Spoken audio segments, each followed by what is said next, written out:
सर्वजण महापारेषणने परीक्षा रद्द केल्यामुळे जमा झालेले आहेत आणि ही ऍड 2023 मध्ये आलेली होती, परंतु ही ऍड आज रद्द करून मुलांचं फार मोठं नुकसान केलेलं आहे।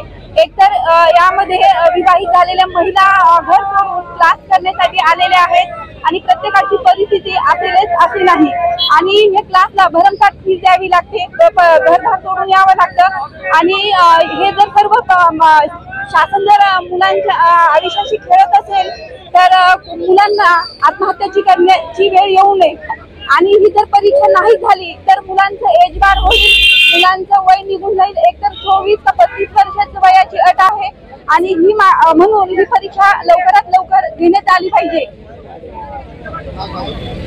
माझं नाव वर्षा खोड।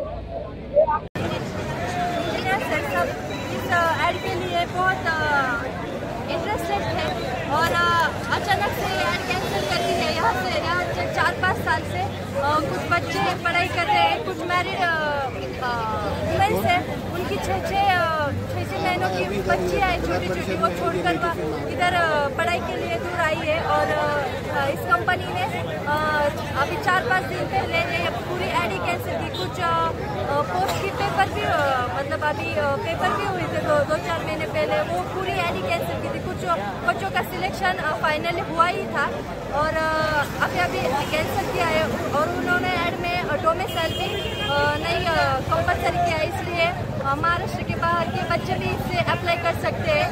इसलिए हम चाहते हैं कि उसे डोमिसाइल भी कंपलसरी करनी चाहिए और उन्होंने गेट कंपलसरी की है। कुछ ऐड के पहले उन्होंने कुछ बताया नहीं था कि गेट कंपलसरी करनी है और इसलिए बच्चों ने गेट भी नहीं दी है बहुत बच्चों ने, तो गेट का मायना भी उन्होंने कैंसिल करना चाहिए और डोमिसाइल कंपलसरी करनी चाहिए। जो परीक्षा रद्द की गई है उसमें कितने विद्यार्थियों का नुकसान हुआ? उसमें लाखों मतलब हमने मैरिड जो वुमेन्स है उन्होंने 4-5 साल से वो यही बैठी है, उनके 6 महीने के बच्चे हैं, इनके बच्चे 6 महीने में वो अभी वो घर पर छोड़ के वो इधर 1.5 साल से पढ़ाई कर रही है। तो बहुत मतलब हमने 2 पोस्ट के लिए अप्लाई किया था, एक पोस्ट में हमारा सिलेक्शन लगभग हो ही गया था और उन्होंने पूरी ऐड ही कैंसिल की है। क्या अपेक्षा करते हैं आप सरकार? हम चाहते हैं कि वो अभी जो विधानसभा का इलेक्शन है उससे पहले ये ऐड निकले, फिर से सब आरक्षण वगैरह डाल के ऐड फिर से निकाले और जल्द से जल्द पेपर दें। अमृता दिल्मा, मेरा नाम अमृता बघता विद्यार्थ्यांमधील असंतोष बघता सर, विद्यार्थी 4-5 वर्षापासून इथे प्रिपेअर करतात सर। असं झालं की डेटवर डेट देता एक्झाम कॅन्सल झालेली आहे आणि त्यांनी डायरेक्ट दिले सर की एक्झाम कॅन्सल म्हणून। सर असं झालं की अशा फिलिंग येतात सर की नवरदेव तयार आहे, घोड्यावर बसलेला आहे, पण नवरी पळून गेल्यासारखे फिलिंग येतात सर की इतकं असं करायला नाही पाहिजे सर, लवकरात लवकर व्हायला पाहिजे असं आमचं सर्वांचं विद्यार्थ्यांचं म्हणणं आहे सर। आंदोलन चालूच राहणार सर हे।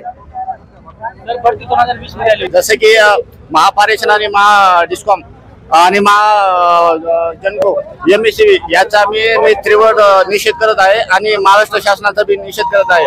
खरं तर आमची 5-5 वर्षापासून ऍड येत नाही आणि जशी ऍड येते तर हे आपले जून मध्ये आम्हाला महापारेषणची ऍड आली होती, फक्त आम्हाला पत्रवळा दिला जून मध्ये आणि ती पूर्ण भरती ऑक्टोबर मध्ये आली आणि ऑक्टोबर मध्ये आल्याच्या नंतर फॉर्म फिलअप करण्यासाठी 1 महिना दिलं आणि त्याच्यानंतर त्यांनी असं टेंटेटिव्ह सांगितलं होतं की डिसेंबर मध्ये आम्ही एक्झाम घेऊ।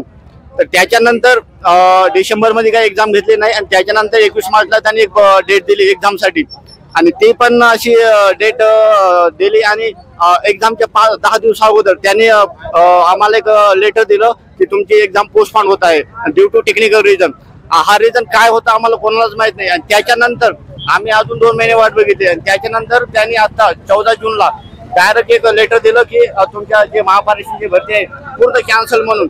तर आमचं एकच म्हणणं आहे MSCB जो काही डिपार्टमेंट असं महाजनको महाडिस्कॉम महावितरण कोणी असो त्यांनी आतापर्यंत जेवढे ऍड आलेले आहेत हे ऍड लवकरात लवकर म्हणजे तुरंत 10 ते 15 दिवसामध्ये ऍड काढावं आणि 2 ते 3 विधानसभेच्या निवडणुकीच्या अगोदर ही आपली भरती म्हणजे एक्झाम भरती परीक्षा घेऊन मुलांना जॉईनिंग द्यावं ही आमची कळकळी आणि असं नाही झालं तर आम्ही महाराष्ट्र शासनाला दाखवून देऊ की महाराष्ट्रामधल्या 2 लाख जे विद्यार्थी आहेत विद्युत अभियंता याची काय युनिट आहे तुम्हाला दाखवून देऊ आम्ही विधानसभेला.